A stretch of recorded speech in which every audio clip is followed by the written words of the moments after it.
Apa yang menjadi seseorang keluar dari ahlus sunnah atau salafi? Ya salam. Apakah apabila akhlak kita atau muamalah ibadah kita belum bisa, tidak bisa seperti para salafus saleh, masih bisa disebut salafi?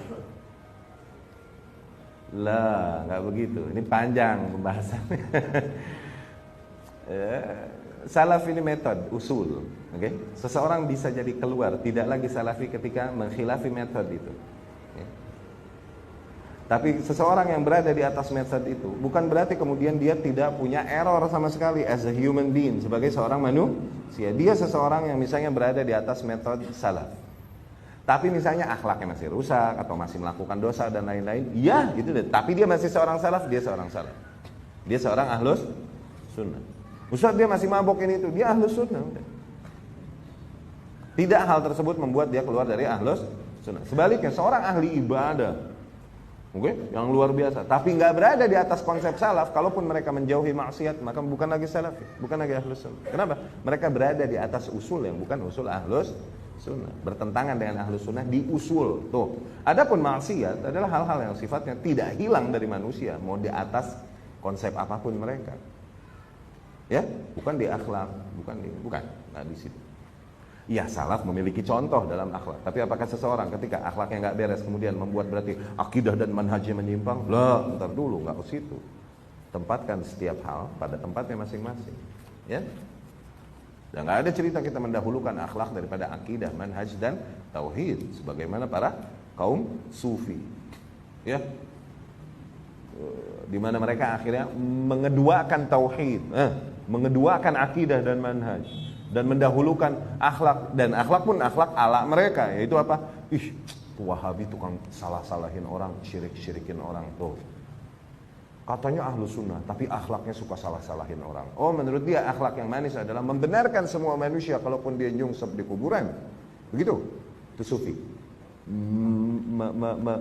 Mengebelakangkan prioritas tauhid, akidah, dan mengedepankan akhlak. Sufi itu kerjaannya. Kita nggak begitu.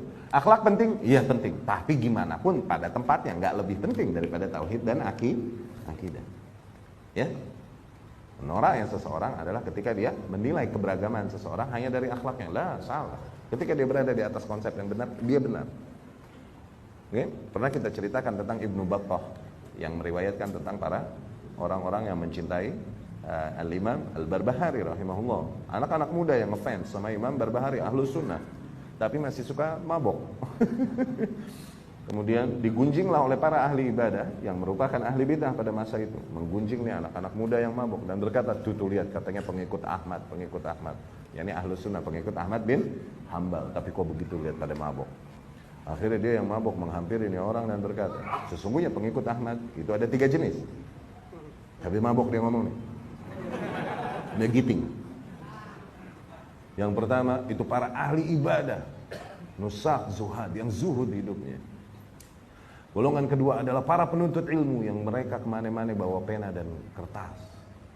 Golongan ketiga adalah golongan yang suka memukuli ahli bid'ah. Terus dia hajarnya ahli bid'ah, tapang, fa'auja'ah, dia menyakiti. Itu aneh yang ketiga, sambil mabok bro. Anda nggak dengan ini mengatakan bahwasanya konyek halal atau kipas angin halal, bukan. Paham nggak? Pemabuk itu lebih mulia daripada ahli bid'ah yang di atas ibadah. Tuh. Tapi bukan pulang dari sini beli AONT, bukan. Awas. Maknanya maksiat yang dilakukan oleh seseorang tidak membuat dia keluar dari seorang ahlus sunnah. Sebesar apapun maksiat, maksiat ya. Okay? Selama tauhidnya masih bagus dan ittiba'nya kepada sunnah masih bagus, ini bisa menjadi sebab diampuni dosa-dosanya. Bisa jadi. Ya? Bukankah seorang hamba di sidang dihamparkan 99 catatan dosa? Ingat? Lembaran catatan dosa. Setiap lembaran muddal basar, sejauh mata memandang. Ini dosa-dosamu kau akui semua. Ya Rabb. Dikumpulkan ditaruh di satu sisi timbangan nih 99 catatan dosa tersebut.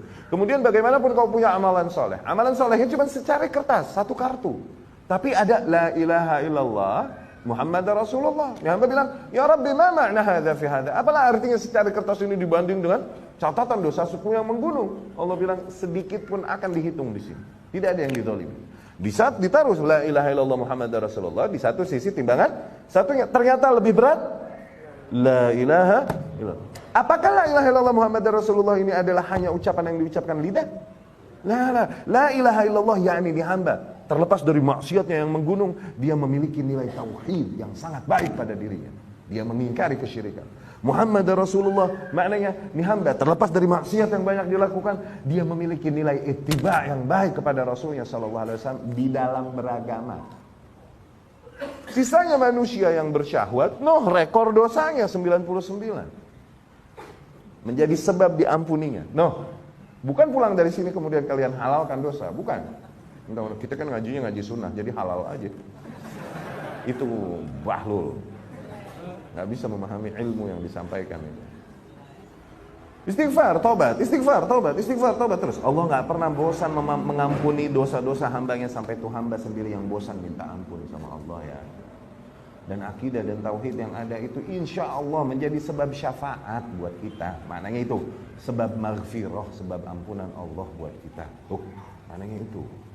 Adapun sebesar apapun dosa yang kita lakukan, la taqnatu min rahmatillah. Jangan kalian bete dari rahmat Allah. Jangan kalian putus asa dari rahmat Allah. Kalaupun segunung dosa kita, jangan. Maka tidaklah patokan seseorang ahlus sunnah atau bukan pada syahwat. Tidak, tapi pada syubhat. Awas. Ya?